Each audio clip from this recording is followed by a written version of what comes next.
en dents de scie ici. Peut-être baisser le son un peu. Là.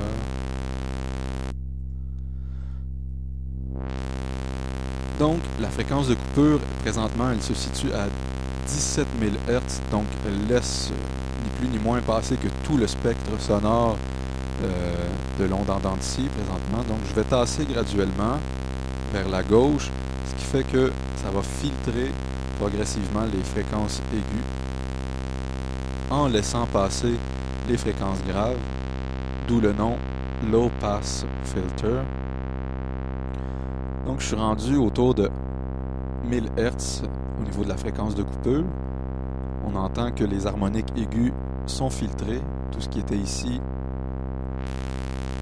sont maintenant filtrés.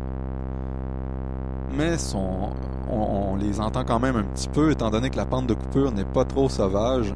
Hein, c'est une pente de coupure à moins 12 à 12 dB par octave. Je vais tasser encore. Donc on entend bien. Et ici, je reviens à mon 125 Hz. Pardon, 125. Allez. Bon.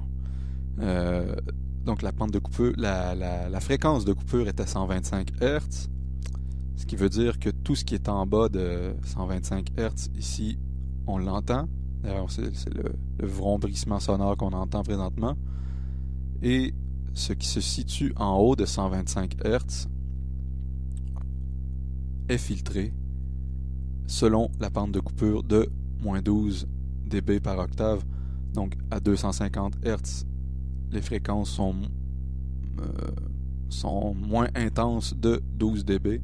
À 500 Hz, les fréquences sont moins intenses de moins 24 dB par rapport toujours à la fréquence de coupure de 125 Hz.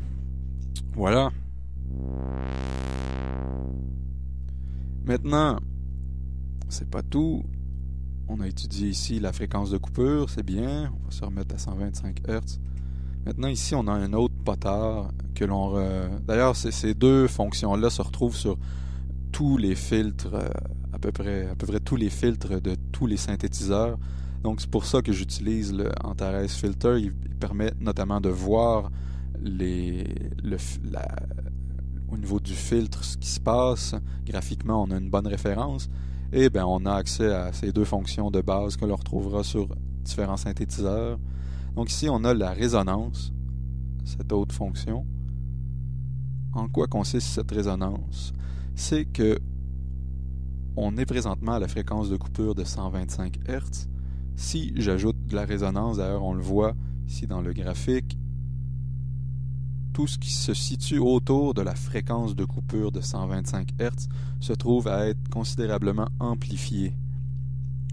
De même, si je tasse vers la droite comme ça ma fréquence de coupure, supposons à 445 Hz, tout ce qui se trouve autour de 445 Hz se trouve considérablement amplifié. Donc, on amplifie les fréquences se situant autour de la fréquence de coupure avec la résonance.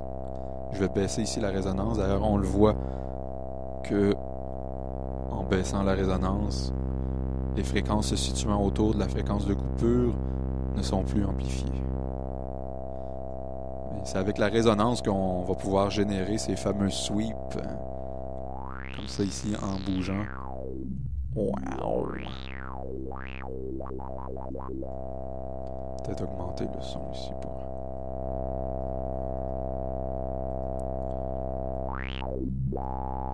Voilà.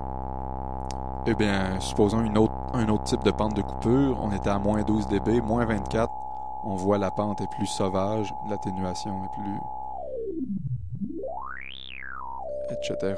La plus sauvage à moins 48 dB.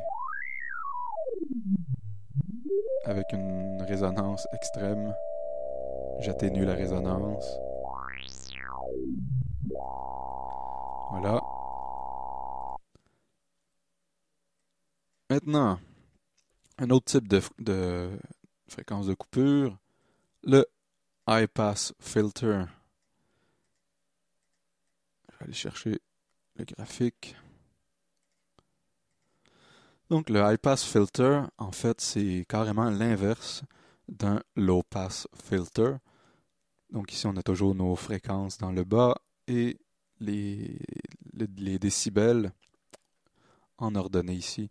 Donc on voit que le high pass filter laisse passer les fréquences aiguës ici et atténue, filtre les fréquences graves selon toujours une pente de coupure, en occurrence de moins 12 dB ici.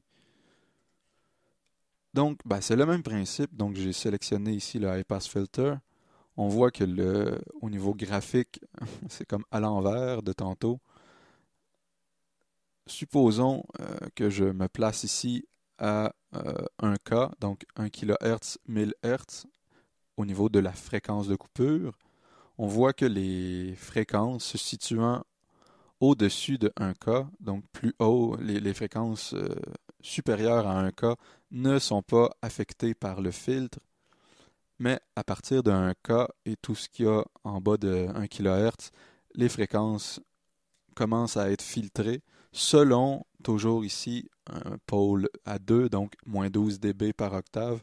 D'ailleurs, on est à 1 K, la fréquence de coupure. Si on va à 500, donc la moitié, l'octave inférieure, on se retrouve ici à avoir moins 12 dB d'atténuation, de même à 250, moins 24, par rapport toujours à notre fréquence de coupure de 1 K.